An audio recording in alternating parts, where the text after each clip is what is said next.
നമസ്കാരം, എല്ലാവർക്കും സ്വാഗതം ഡെയിലി ന്യൂസിലേക്ക്. നാളെ 2024 ഒക്ടോബർ മാസം 1-ാം തീയതി ചൊവ്വാഴ്ച ദിവസം. ഇന്നത്തെ പ്രധാന അറിയിപ്പുകളും നാളെയും വരും ദിവസങ്ങളിലും പൊതുജനങ്ങളെല്ലാവരും ശ്രദ്ധിച്ചിരിക്കേണ്ട എല്ലാവരുടെയും അറിവിലേക്കായി വളരെ പ്രധാനപ്പെട്ട അറിയിപ്പുകളുടെ വിശദ വിവരങ്ങളാണ് ഈ ഒരു വീഡിയോയിലൂടെ പങ്കുവെക്കുന്നത്.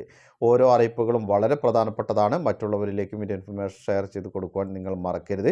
ഇൻഫോർമേറ്റീവായ വാർത്തകൾക്കും അറിയിപ്പുകൾക്കുമായി ചാനൽ ആദ്യമായി കാണുന്നവരാണെങ്കിൽ സബ്സ്ക്രൈബ് ചെയ്യുക.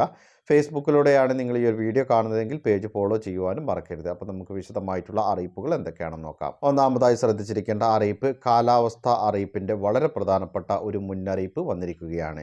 സംസ്ഥാനത്ത് ശക്തമായ മഴ തുടരും. അടുത്ത 3 മണിക്കൂറിൽ തിരുവനന്തപുരം, കൊല്ലം, പത്തനംതിട്ട, ആലപ്പുഴ, കോട്ടയം, ഇടുക്കി, എറണാകുളം ജില്ലകളിൽ ഒറ്റപ്പെട്ട ഇടങ്ങളിൽ ഇടത്തരം മഴയ്ക്ക് സാധ്യതയുണ്ടെന്നാണ് കേന്ദ്ര കാലാവസ്ഥാ വകുപ്പ് അറിയിക്കുന്നത്.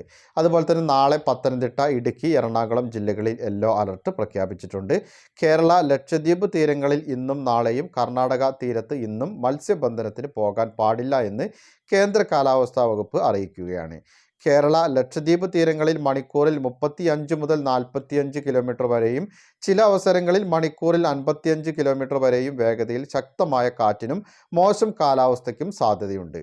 ഇനി മറ്റൊരു പ്രധാനപ്പെട്ട അറിയിപ്പ് പൊതുജനങ്ങൾ ശ്രദ്ധിച്ചിരിക്കേണ്ടത്, 70 വയസ്സ് കഴിഞ്ഞവർക്ക് സൗജന്യ ചികിത്സ ഉറപ്പാക്കുന്ന ആയുഷ്മാൻ ഭാരത് ആരോഗ്യ പരിരക്ഷയ്ക്കുള്ള രജിസ്ട്രേഷൻ നടപടികൾ ആരംഭിച്ചു. ആയുഷ്മാൻ ആപ്പിലൂടെയും beneficiary.nha.government.in എന്ന വെബ് പോർട്ടലിലൂടെയുമാണ് രജിസ്ട്രേഷൻ നടത്താനാവുക. ആപ്പിലും വെബ്സൈറ്റിലും രജിസ്ട്രേഷനായി പ്രത്യേക മൊഡ്യൂൾ തയ്യാറാക്കിയിട്ടുണ്ട്. ഇത് സംബന്ധിച്ച് കേന്ദ്ര ആരോഗ്യ മന്ത്രാലയം അഡീഷണൽ സെക്രട്ടറി LS ചാങ്സാൻ സംസ്ഥാനങ്ങൾക്ക് കത്തയച്ചു. വർഷം മുഴുവൻ രജിസ്ട്രേഷനുള്ള സൗകര്യമുണ്ടായിരിക്കും. അടുത്ത മാസം പദ്ധതി പ്രാബല്യത്തിലാവും. ആധാറാണ് രജിസ്ട്രേഷന് വേണ്ട ഏക രേഖ. ഇതിൽ രേഖപ്പെടുത്തിയിരിക്കുന്ന പ്രായത്തിൻ്റെ അടിസ്ഥാനത്തിലായിരിക്കും വയസ്സ് നിശ്ചയിക്കുക. ഒരു കുടുംബത്തിലെ മുതിർന്ന ആളുകൾക്ക് 5 ലക്ഷം രൂപ വരെയാണ് സൗജന്യ ചികിത്സയ്ക്കുള്ള അർഹതയുണ്ടായിരിക്കുക. ഇനി അടുത്തതായി ശ്രദ്ധിച്ചിരിക്കേണ്ട അറിയിപ്പ്, മുൻഗണനാ ഇതര വിഭാഗത്തിലെ അതായത് വെള്ള റേഷൻ കാർഡ് ഉടമകൾക്ക് ഈ മാസം ലഭിക്കുക 2 കിലോ അരി മാത്രമായിരിക്കും. ഓണം പ്രമാണിച്ച് സെപ്റ്റംബറിൽ 10 കിലോ അരി നൽകിയ സാഹചര്യത്തിലാണ് ഈ ഒരു വിഹിതം കുറയ്ക്കുന്നത്. നീല കാർഡിലെ ഓരോ അംഗത്തിനും 2 കിലോ അരി എന്ന സാധാരണ വിഹിതം മാത്രമേ ലഭിക്കുകയുള്ളൂ. ഇനി അടുത്തതായി ശ്രദ്ധിച്ചിരിക്കേണ്ട അറിയിപ്പ്, ഈ ആഴ്ചയിൽ കേരളത്തിൽ അടുപ്പിച്ച് 2 ദിവസം ഒരു തുള്ളി മദ്യം പോലും ലഭിക്കില്ല. ഒക്ടോബർ 1-നും തൊട്ടടുത്ത ദിവസമായിട്ടുള്ള ഗാന്ധി ജയന്തിക്കുമാണ് ബീവറേജ് കോർപ്പറേഷൻ്റെ ഔട്ട്ലെറ്റുകൾ അടച്ചിടുക. എല്ലാ മാസവും 1-ാം തീയതി ഡ്രൈ ഡേ ആയത് കാരണം അവധിയാണ്.